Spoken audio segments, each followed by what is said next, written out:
Hello friends, मैं अर्चना आप सभी स्वाध्याय प्रेमियों का पीएमसी हिंदी के इस स्वाध्याय श्रृंखला में हृदय से स्वागत करती हूँ। फ्रेंड्स, आज जो मैं आप लोगों के साथ किताब शेयर करने जा रही हूँ वो ओशो जी की किताब मैं कौन हूँ। आज इस किताब पर चर्चा करेंगे। तो जो सभी का वास्तविक खोज है, वास्तविक खोज की मैं कौन हूँ, शाश्वत खोज है, आज इस विषय पर चर्चा होगी। तो इस किताब में ओशो जी ने बताया है कि जो धर्म है वो धर्म ईश्वर से संबंधित नहीं है। धर्म मनुष्य केंद्रित है, मनुष्य से संबंधित है। मनुष्य का जो धर्म होना चाहिए वो धर्म यही है कि अपने आप को जानना, स्वयं को जानना कि मैं कौन हूँ।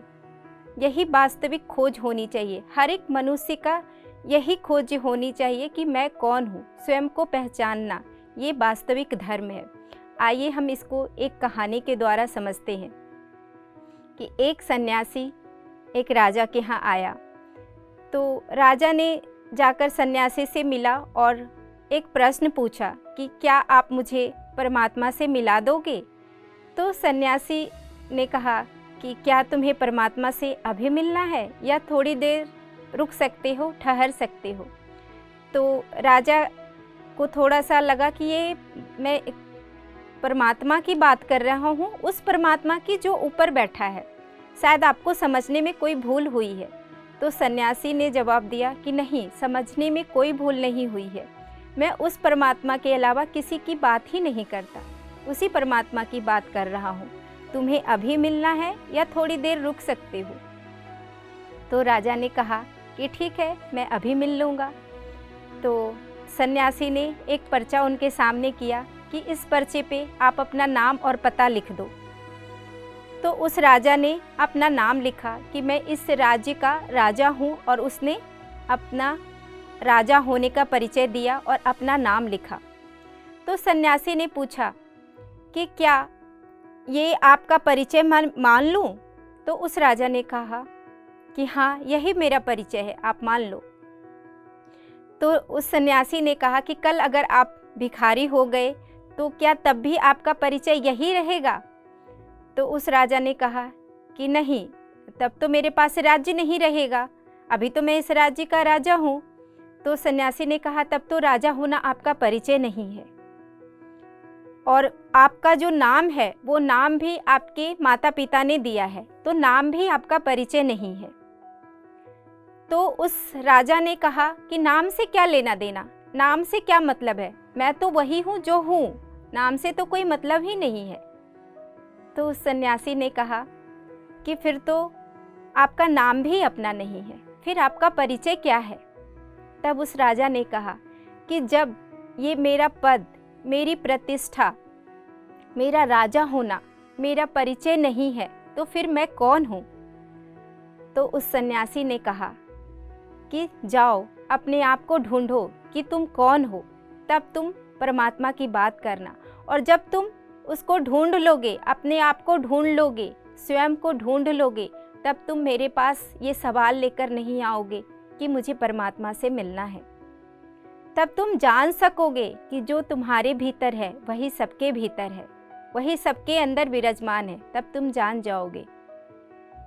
तो इस प्रकार हमारे भीतर जो है उसको हमें ढूंढना है, यही हमारा मनुष्य का असली धर्म है। तो संसार में दो तरह के लोग हैं, एक को कहते हैं हम सांसारिक लोग और एक को कहते हैं हम धार्मिक लोग।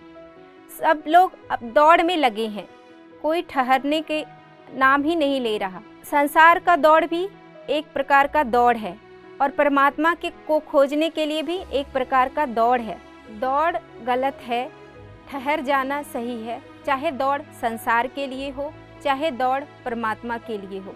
हम कहते हैं कि जो संसार की दौड़ है वो गलत है, लेकिन संसार का दौड़ गलत नहीं है।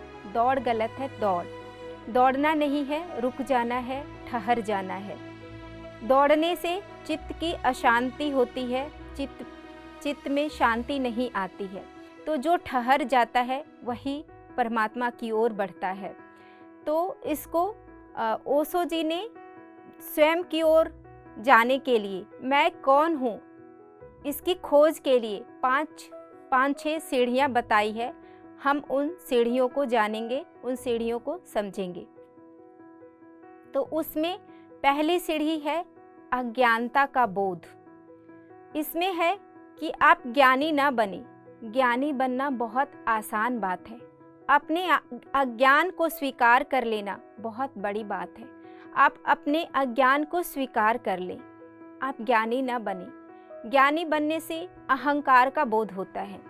हम लोग सब अहंकार में जीते हैं। तो न त्यागी को परमात्मा मिलता है, न ज्ञानी को, न महात्माकांक्षी को। तो मिलता किसको है? वही जो स्वीकार कर लेता है अपनी अज्ञानता को, जो ये स्वीकार कर लेता है कि मैं कुछ नहीं जानता, वही जान पाता है, वही जान पाता है उस परम सत्य को। तो अपने अज्ञानता को स्वीकार कर लेना है। जैसे अगर आपके स्मृति से कुछ भी उत्तर आए तो आप उस उत्तर को स्वीकार ना करें। जैसे हम शास्त्रों को पकड़कर बैठ जाते हैं, शास्त्र का उत्तर, जैसे शास्त्र में लिखा है मैं आत्मा हूँ, मैं परमात्मा हूँ, तो अहम ब्रह्मा अस्मि, ये सब शास्त्र की बातें हैं और हम इन शास्त्र की बातों को पकड़कर बैठ जाते हैं। आप शास्त्र की बातों को ना पकड़ें। आप अपने अंदर ये सवाल डालकर छोड़ दें कि मैं कौन हूँ, और जवाब आने की प्रतीक्षा करें। कोई भी जवाब जो शास्त्र की जवाब हो उसको पकड़कर नहीं बैठें, आप इंतज़ार करें। और जब आप इंतज़ार करेंगे, उस अंतराल में रहेंगे, आप सवाल डालकर छोड़ देंगे और जो ज्ञान, जो उत्तर भीतर से आएगा वो आपका उत्तर होगा। वो ज्ञान आपका ज्ञान होगा, शास्त्र का ज्ञान नहीं होगा। शास्त्र के ज्ञान को पकड़कर ना बैठें। अपने ज्ञान को, भीतर से जो ज्ञान है उस ज्ञान को प्रकट होने दें, उस ज्ञान को आने दें। तो ये है कि आपको अज्ञानता को, समग्र अज्ञानता को स्वीकार कर लेना है। उसको पूरी समग्रता से स्वीकार कर लें। जैसे अहंकार आता है कि हमारा मकान, अगर मकान बनाते हैं तो हमारा मकान सबसे बड़ा मकान हो, समाज में सबसे बड़ा मकान हो, तो ये अहंकार, ये छोटे छोटे अहंकार हमें तृप्ति देती है और हम इसी में फंसे रह जाते हैं। ये मेरा है, ये तुम्हारा है, इन्हीं छोटे छोटे शब्दों में हम फंसे रह जाते हैं और स्वयं की ओर हम नहीं बढ़ पाते, स्वयं की यात्रा नहीं कर पाते, भीतर प्रवेश नहीं कर पाते। तो हमें स्वयं की यात्रा करनी है, स्वयं की ओर हमें बढ़ना है। हमें इन अहंकार में फंसना नहीं है, अपने अहंकार से आगे निकलना है। तो आप इसको कैसे आगे निकलोगे? इसके लिए आपको प्रयास करना है भीतर जाने का, और उसके लिए आपका मार्ग है, वो है श्वास, आपका श्वास, ध्यान का मार्ग। अगर आप ध्यान का मार्ग अपनाते हो, अपने भीतर प्रवेश करते हो, तभी आप जान पाओगे, तभी आप स्वयं को जान पाओगे। दूसरी सीढ़ी पे हम आते हैं। वो दूसरी सीढ़ी है रहस्य का जन्म। अब रहस्य क्या है? क्या आपको, अब जो बच्चा है उसकी आंखों में रहस्य नजर नहीं आता? आपके घर में जो परिवार है, पति है, पत्नी है, जो भी परिवार है, उनकी आंखों में रहस्य नजर नहीं आता? सारा वातावरण एक रहस्य से भरा हुआ है। तारे, आकाश, सब कुछ एक रहस्य से भरा हुआ है। और इस रहस्य को कौन जान सकता है? उसके लिए जिसका हृदय संवेदनशील है वही जान सकता है। जो जिसका हृदय कठोर है, पाषाण हृदय है, वो इस रहस्य को नहीं जान सकता। इस रहस्य को जानने के लिए संवेदनशील हृदय होना जरूरी है। तो जिसका हृदय संवेदनशील है वही जान सकता है। जो धर्म के नाम पे लड़ाइयाँ करते हैं, जो धर्म के नाम पे कि मैं हिंदू हूँ, मैं मुस्लिम हूँ, मैं जैन हूँ, तो जो धर्म के नाम पर इस प्रकार की लड़ाइयाँ करते हैं, एक दूसरे का खून बहाते हैं धर्म के नाम पर, तो उनका हृदय कठोर है, पाषाण है, तभी वो इस प्रकार की हत्याएं कर रहे हैं, धर्म के नाम पर एक दूसरे को मार रहे हैं। ये वास्तविक धर्म नहीं है। ये उनका कठोर हृदय ही, पाषाण हृदय ही इस तरह का कृत्य कर सकता है, इस तरह का कर्म कर सकता है। तो उनका हृदय कठोर है, पाषाण है, तभी वो इस तरह का कृत्य कर रहे हैं। तो रहस्य को जानने के लिए संवेदनशील हृदय चाहिए, और जिसका हृदय संवेदनशील है वही जान सकता है परमात्मा को, वही जान सकता है सत्य को, उसी के अंदर परमात्मा प्रकट हो सकता है। तो आपका हृदय संवेदनशील होना चाहिए। जैसे हम श्वास, हमारे 24 घंटे श्वास हमारे साथ रहता है, श्वास अंदर जा रही है, श्वास बाहर आ रही है, ये दोनों एक ही चीज़ का दो छोर है, एक ही चीज़ का दो किनारा है, अंदर और बाहर। और जब हम अपने इन श्वासों के साथ एक हो जाते हैं, जब इनके साथ तालमेल बैठ जाता है, बिल्कुल एक हो जाता है, बाहर और भीतर में कोई अंतर नहीं रह जाता, तो हम उस परम सत्य को उपलब्ध होते हैं। तो इसको हम एक कहानी से समझते हैं कि सुकरात एक रात वो चले गए। अब तो उनके मित्रों को लगा कि वो कहाँ चले गए। उनके मित्र खोजने के लिए जब उनको गए तो देखते हैं कि वो जंगल में एक पेड़ से टिके हुए हैं। पूरी सर्दी की रात थी, पूरा बर्फ उनके ऊपर जमा हुआ है और बिल्कुल वो पत्थर की भांति खड़े हैं, बिल्कुल एकटक वो ऊपर की तरफ देख रहे हैं। तो उनके मित्रों ने उनको हिलाया डुलाया, फिर उन्होंने पूछा कि क्या बात है, क्या बहुत देर हो गई? तो उनके मित्रों ने कहा कि रात होने को आई है, आप सुबह से नहीं हो, रात होने को आ गई है और आप अभी तक यहीं हो, क्या कर रहे थे इतनी देर? तब सुकरात ने जवाब दिया कि मैं तो कुछ भी नहीं कर रहा था, मैं बस तारों के साथ एक हो गया था। कुछ था जो मेरे और तारों के बीच में था, मुझे नहीं पता क्या था, बस मैं उनके साथ एक हो गया था, एक तालमेल बन गया था। तो धर्म का मतलब है एक हो जाना। धर्म का मतलब ये नहीं है कि जैसे धर्म के नाम पर हम लोग धर्म के नाम पर क्या करते हैं कि कोई अपने शरीर को कष्ट देता है, बहुत सारे नियम बना लेता है। धर्म के नाम पर कोई उल्टे सीधे खड़े हो रहे हैं, अपने शरीर को कष्ट दे रहे हैं, कोई धर्म के नाम पर आंखें फोड़ रहा है, कोई धर्म के नाम पर कुछ से कुछ कार्य कर रहा है। तो धर्म वो नहीं है। धर्म है अपने आप को जानना, मैं कौन हूँ, इस सत्य को जानना, यही वास्तविक धर्म है। बाकी धर्म नहीं है। असली धर्म यही है, अपने आप को जानना, स्वयं को जानना। तो ये थी दूसरी सीढ़ी रहस्य के बारे में, रहस्य का जन्म। और हम अब आते हैं तीसरी सीढ़ी। तीसरी सीढ़ी है शून्यता को स्वीकार कर लेना। इसको भी हम एक कहानी से समझते हैं कि जैसे एक भिक्षु एक राजा के पास आया और वो वहाँ पर बहुत उस दिन भीड़ लगी हुई थी। सारे लोग कह रहे हैं कि ये भीड़, इतनी सारी भीड़ क्यों लगी हुई है? सब लोग देख रहे हैं, बहुत भीड़ इकट्ठी होती जा रही है। सुबह से लेकर सांझ होने का समय आ गया, लेकिन भीड़ खत्म होने का नाम ही नहीं ले रही है। उस भिक्षु ने सुबह सुबह आकर राजा को बोला भिक्षा देने के लिए। तो राजा ने अपने मंत्रियों को बोला कि जाओ उस भिक्षु को भिक्षा दे दो। तो उस भिक्षु ने बोला कि मैं भिक्षा स्वीकार नहीं करूँगा, मेरी एक शर्त है। तो राजा ने बोला आज तक हमने कभी ऐसा नहीं सुना कि लेने वाला भी कोई शर्त रखे। देने वाला का शर्त सुना है, लेने वाला का शर्त मैंने आज तक नहीं सुना। क्या शर्त है बताओ? तो उस राजा उस भिक्षु ने कहा कि मेरी शर्त है कि जब ये मेरा छोटा सा पात्र है, जब तक ये पात्र पूरा भर नहीं जाता तब तक मैं यहाँ से नहीं जाऊँगा, और अगर तुम मेरे पात्र को नहीं भर सकते तो बोलो मैं यहाँ से चला जाऊँ।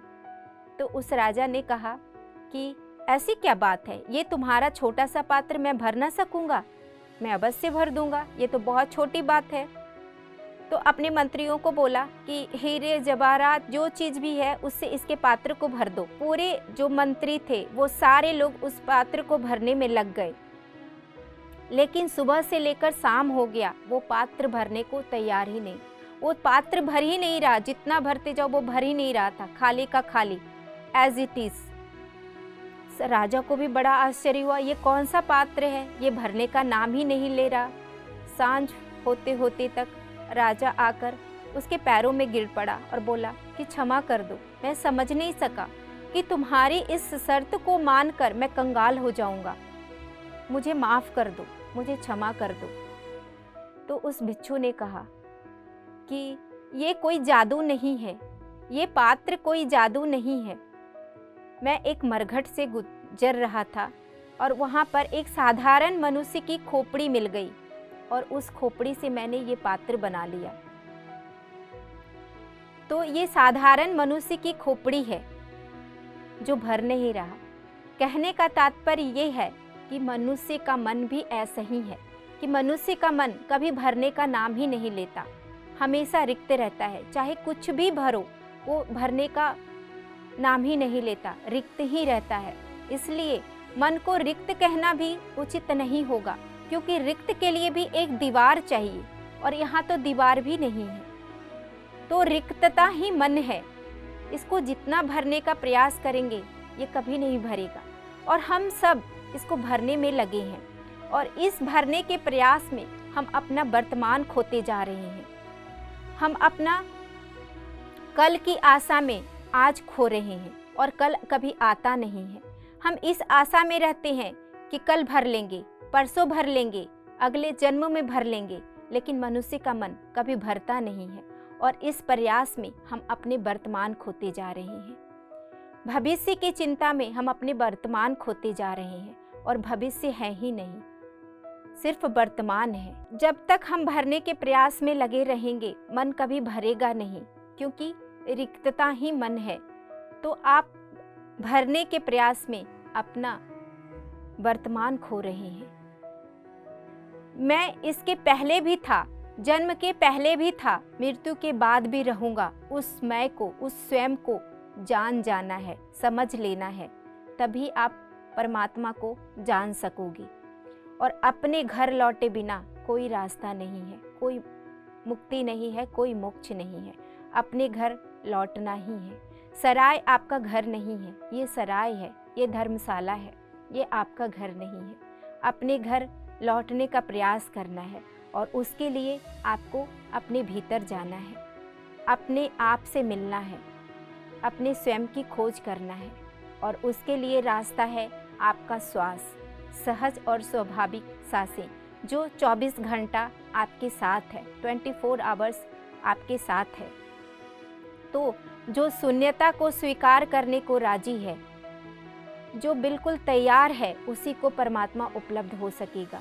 वही जान पाएगा कि परमात्मा न तो हमारे से दूर है, हमारे भीतर ही है, न तो कहीं बाहर है, न तो कोई मंदिर में है, न तो कोई मस्जिद में है, वो हमारे भीतर ही है। जो परमात्मा को खोजने के लिए बाहर मंदिर में दिया जला रहा है, मंदिर में धूप कर रहा है, मस्जिद में आजान पढ़ रहा है, वो परमात्मा को नहीं पा सकेगा जब तक वो अपने भीतर यात्रा नहीं करेगा। और जो बाहर ढूंढ रहा है उसको बाद में समझ में आएगा कि एक मंदिर तो हमारे भीतर भी था, जहाँ कोई दिया न जला, जहाँ कोई धूप न जली। तो अपने ओर लौटे, अपने आप की खोज करें, स्वयं की यात्रा करें, तभी आप उस परमात्मा को, उस परम सत्ता को, उस सत्य को जान पाएंगे। तो उसके लिए फिर हम आते हैं अगली सीढ़ी पर, और अगली सीढ़ी है अकेलेपन का साहस।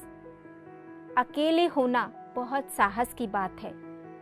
हम लोग सभी डरते हैं अकेले होने में। सबको किसी न किसी का साथ चाहिए, परिवार का साथ चाहिए, मित्र का साथ चाहिए। थोड़ी देर हम अकेले रहते हैं तो हमें लगता है कि हम बहुत बोर हो रहे हैं, लेकिन अकेले होना बहुत साहस की बात है। अगर किसी को अकेले कमरे में भी बंद कर दिया जाए तब भी वो अकेले नहीं रहता। वो अपने कल्पना से मित्र को बुला लेगा, सगे संबंधियों को बुला लेगा, उसका मन चलता रहेगा, वो अकेले नहीं होगा। तो अकेले होना बहुत साहस की बात है और इसीलिए संन्यास का जन्म हुआ।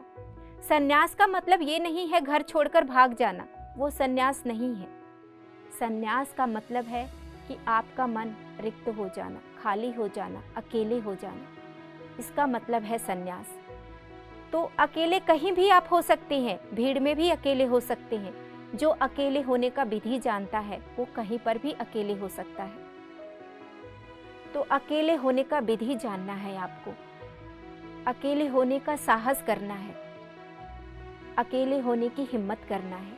और जो अकेले होने की हिम्मत करता है, जो अकेले होने का साहस करता है, वही उस सत्य को जान पाएगा, वही उस परम शक्ति को जान पाएगा, वही उस तत्व को जान पाएगा। तो आपको अकेले होने का साहस करना है।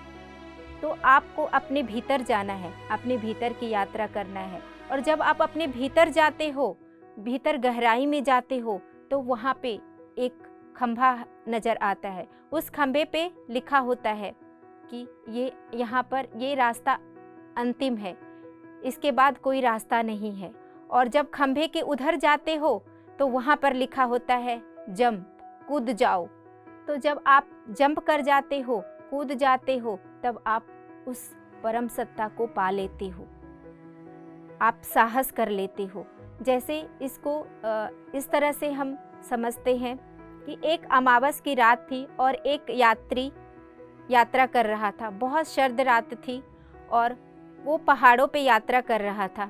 अचानक उसका पैर स्लिप कर जाता है, वो फिसल जाता है और नीचे की तरफ गिरने लगता है। जब नीचे की तरफ गिरने लगता है तो अपने बचाव में वो झाड़ियों को पकड़ लेता है, बहुत ज़ोर से झाड़ियों को पकड़े रहता है। लेकिन वो झाड़ियाँ भी कब तक रुकी रहेगी, फिर धीरे धीरे वो और फिसलता जाता है। वो परमात्मा को पुकारता है, मुझे बचा लो, मैं गिर रहा हूँ। उसको लगता है अब तो मैं मरा, अब तो मैं बच नहीं पाऊँगा, अब तो मैं मर चुका। नीचे गिरा और मैं मरा। पूरी अमावस की रात नीचे उसको कुछ दिखाई नहीं देता, चारों ओर अंधकार। उसको लगता है अब तो मैं मरा। वो परमात्मा को पुकारता रहता है। धीरे धीरे झाड़ियाँ भी उखड़ने लगती है। उसको लगता है बस अब इस क्षण में गया, अब तो बचने की कोई उम्मीद ही नहीं रही। और धीरे धीरे पूरी झाड़ियाँ उखड़ जाती है और वो एक क्षण ऐसा आता है कि वो नीचे गिर जाता है। और जब वो नीचे गिरता है तो फिर वो उस अंधेरी रात में जोर से ठहाका लगाकर हंसने लगता है कि अरे ये क्या, मैं तो बेवजह इतना डर रहा था, मैं बेवजह इतना घबरा रहा था। नीचे तो ज़मीन थी, खाली ज़मीन, और मैं कितना परेशान हो रहा था, भगवान को पुकार रहा था, बचा लो मुझे, मैं मर रहा हूँ, मृत्यु करीब है, लेकिन नीचे तो ज़मीन थी। तो यही वो स्थिति है जब हम अपने भीतर जाते हैं और ये साहस कर लेते हैं, तो हम उस परम सत्ता को उपलब्ध हो जाते हैं। तब हमें सत्य की अनुभूति हो जाती है। तो ये साहस करना है, आपको एक कदम आगे बढ़ाना है। तो इसके लिए फिर हम नेक्स्ट सीढ़ी पे आते हैं। नेक्स्ट सीढ़ी है वो है निष्पक्ष चित्त। आपका जो चित्त है वो निष्पक्ष होना चाहिए। जैसे सत्य का कोई पक्ष नहीं होता, सत्य का कोई मत नहीं होता, सत्य का कोई धर्म नहीं होता, सत्य का कोई संप्रदाय नहीं होता। तो सत्य को अगर जानना है तो आप अपने भीतर आ जाइए। अपने भीतर जाने के लिए जो रास्ता है वो रास्ता है श्वास का रास्ता। तो आपका चित्त बिल्कुल निष्पक्ष होना चाहिए। मतलब आप जैसे हो वैसे आप अपने आप को स्वीकार कर लो। जैसे आप कोई मित्र मिलता है सुबह सुबह तो हम उसको नमस्कार कहते हैं, और जब वो दूर चला जाता है तो फिर कहते हैं सुबह सुबह मिल गया, पता नहीं इसको देखकर हमारा मन खराब हो गया। ऐसे हम उसके बारे में बुराइयां करने लग जाते हैं। तो ये क्या, हमारा चित्त निष्पक्ष नहीं है। हम भीतर से कुछ हैं, बाहर से कुछ दिखावा कर रहे हैं। तो वो आपको दिखावा नहीं करना है। आप जैसे हो बिल्कुल उस तरह आप अपने आप को स्वीकार करो। जैसे आप भीतर से हो वैसे ही बाहर, भीतर और बाहर एक हो जाओगी। आपका पक्ष जो है बिल्कुल निष्पक्ष हो जाएगा। तभी आप उस सत्य को उपलब्ध होगी, अपने आप को जान पाओगी। आपका चित्त बिल्कुल क्लियर, स्वच्छ होना चाहिए, बिल्कुल सादा सरल होना चाहिए। जैसे अंदर वही बाहर। ऐसा नहीं कि अंदर कुछ चल रहा है और बाहर कुछ, वैसा नहीं। बिल्कुल एक समान होना चाहिए, निष्पक्ष। तभी आप उस परम सत्य को जान पाओगे, तभी उसको आप समझ पाओगे। तो आपका चित्त बिल्कुल स्वच्छ होना चाहिए। तो फ्रेंड्स, बहुत लोगों का सवाल होता है अपनी सांसों को कैसे ऑब्जर्व करना है, कैसे देखना है। तो इसके लिए मैं बताना चाहूँगी कि अपनी सांसों को जो अंदर सांस जा रही है और भीतर आ रही है उसको ऑब्जर्व करना है, उस पे एकाग्र नहीं करना है, उस पे चित्त को एकाग्र नहीं करना है। इसको हम ऐसे समझ सकते हैं कि चित्त की दो अवस्थाएं हैं, एक तो है कि चंचल चित्त और एक है एकाग्र चित्त। तो हमें इन दोनों को नहीं करना है, हमें शून्य स्थिति में पहुंचना है, विचार शून्य स्थिति में। जैसे हम इसको एक उदाहरण से समझते हैं कि जैसे एक बच्चा है और वहाँ पर बहुत सारे डब्बे हैं और बच्चा क्या कर रहा है, एक डब्बे से दूसरे डब्बे, दूसरे से तीसरे डब्बे, ऐसे डब्बे पे वो जंप कर रहा है। तो ये क्या है, चित्त की चंचलता है। एक डब्बे से दूसरे डब्बे यानी एक विचार से दूसरे विचार पर चित्त जा रहा है, तो ये चित्त की चंचलता को दर्शाता है।